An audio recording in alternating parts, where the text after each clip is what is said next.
In this video, we're going to talk about the different types of bonds that a firm or organization could issue to raise capital.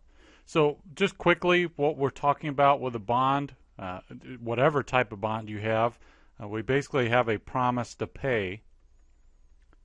And you're promising to pay a principal, and you're also promising to pay interest. So you have the principal, you have interest. Now that interest may actually be implicit. You don't actually have interest payments. You might have a deep discounted bond, and that's something we're going to get into.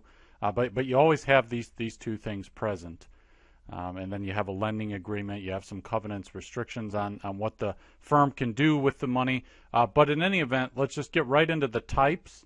So we'll have a secured versus unsecured. It's a very important distinction when we're talking about what type of bond we're dealing with. And by secured, what we're talking about is that the firms pledge some kind of collateral. So if we think about a person for a moment instead of a firm, when we think of a mortgage is basically the person is borrowing money and they're pledging their house as collateral. A house, now a firm or a school district or something like that will pledge assets, right? Machines, any kind of asset that basically the lender could seize, right? So these are things that could be seized if the lender doesn't get its money. If it doesn't get repaid, it can go and take the machines. It can take the warehouse. So basically, the borrowing has been secured by assets. It's got assets backing it up in case the person or the firm doesn't pay. Now, unsecured, there's no collateral.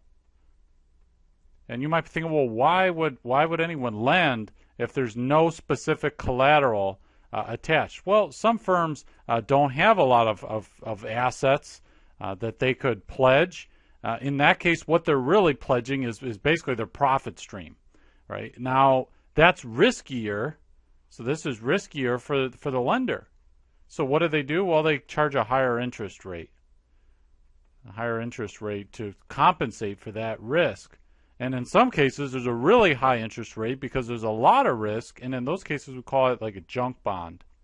For example, there were a lot of acquisitions financed in the 1980s with really high interest rates because they were very risky, and they were called junk bonds. So it's basically a high yield. This is a high yield bond. It's not secured by any specific collateral.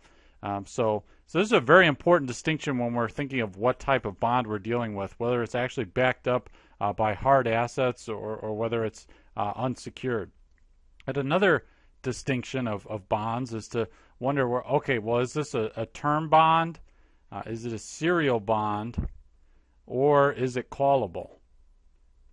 If it's callable or non-callable. Now let me actually talk about this term and serial first. So term is basically the bond has a specific maturity date.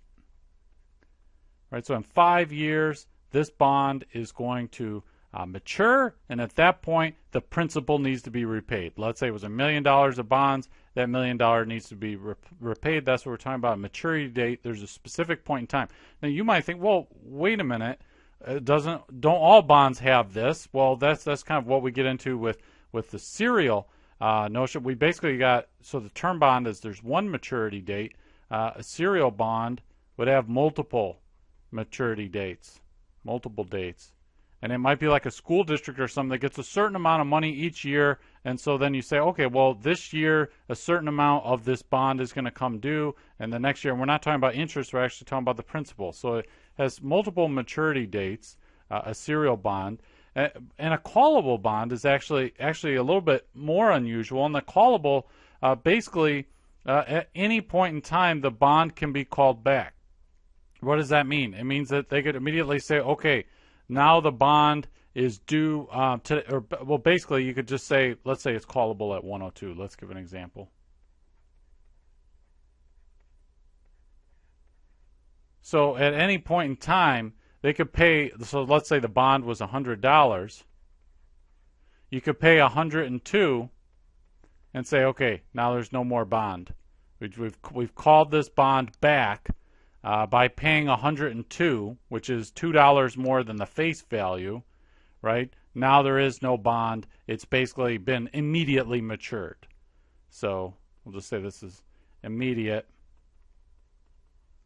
upon being called. And we call that a call feature. Does the bond have a call feature? So now another thing to think about is whether there's convertibility of the bonds. Convertibility. And what we're talking about with convertibility is, can the bond be converted or changed into a different type of instrument? So for example, you have a $100 bond, but can that be exchanged for 15 shares of stock, of common stock? Right? So you say, okay, look, I need $100. I'll give you this $100 bond, you tell the lender, and you say at any point in time, if you so desire, you can exchange this bond for 15 shares of common stock. That would be a convertible bond. Not all bonds are like that. This would again be similar to having a call feature on a bond. It could be convertible or non-convertible. Now, another distinction with bonds is that we talked earlier about how every bond has interest. Well, not all have interest payments. The interest is kind of implicit in the bond itself.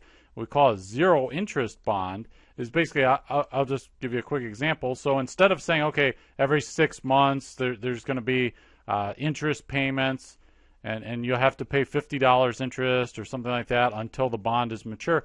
Instead of that, what you say is, okay, look, I'll give you $600 today, and you give me $700 next year. And then that's it. That's just it. Or it's just there's no interest payments. As such, the interest is basically implied in this difference of $100. So you're giving the lender is giving out $600, but they're getting $700 back upon maturity. So no periodic interest payments. They're just discounting. They're discounting the face value. Right? So the face value is $700. That's what they're going to get back, but they're saying we'll give you $600, and so that interest is just accounted for in the difference between those two amounts. So that's called a zero interest bond, a deep discounted bond. Another feature of bonds is whether they actually have someone's name on it or not, and that's when we get into the idea of whether a bond is registered or bearer bond. So a registered bond it actually has someone's name. So it's a specific person, right? This is John Doe's bond, specific person. And a bearer bond, it does not have a name. So just anybody, for example, if you remember the movie Die Hard with Bruce Willis, the bad guy was trying to steal hundreds of millions of dollars in bearer bonds. Now that wouldn't have been effective if they were registered bonds because that's in somebody else's name, but a bearer bond is not in anybody's name. So assuming you have the bearer bond, you can go ahead and get the money, even because it's not in anybody's name. So now we can also think about commodity-backed or asset-backed bonds, commodity-backed. And these are a little bit unusual in that we normally think of a bond being redeemed with cash, right? There's this maturity date, and you repay the $1,000 or so forth. But commodity-backed can actually be repaid with commodities. So we think of things like gold, silver, oil, these types of things. So someone says, okay, instead of paying you X amount of dollars, I'll give you 20 ounces of gold for each to redeem each bond. So it's basically the bond itself is not backed by cash, or it's not going to be repaid in cash. It actually could be repaid with a commodity.